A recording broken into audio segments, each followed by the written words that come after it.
El meu pare parlava sovint de l'ànima dels colors, de la seva capacitat per influir sobre els nostres sentiments. Era químic, però l'afició a la pintura el va empènyer a dedicar-se a l'estudi dels pigments.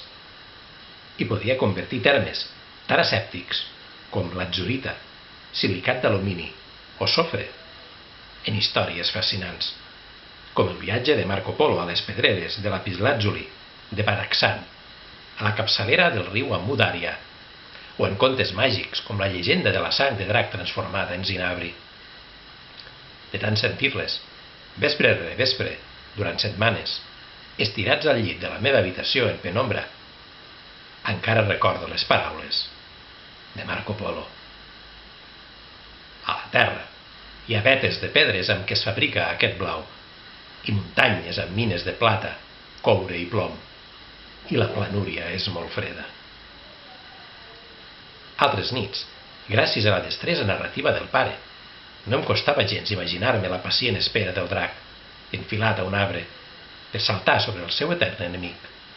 La lluita ferotge amb l'elefant, sobretot quan li treia els ulls. L'agonia del drac atrapat sota l'elefant moribund i la sorra tenyida de vermell.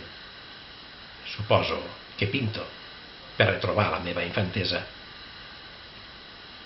Des de ben petit, assegut entre les làmines que reproduïen les estrelles cromàtiques de l'Ogel o de Leblanc que penjaven de les parets del seu despatx, jugava amb els colors mentre em repetia les històries del pare. Si tanco els ulls i hi penso, puc recuperar la cadència acollidora, gairebé hipnòtica, de la veu del pare llegint, poc abans d'adormir-me, el llibre de les meravelles del món. A la terra hi ha vetes de pedra amb què es fabrica aquest blau, i muntanyes amb mines de plata, coure i plom, i la planúria és molt freda.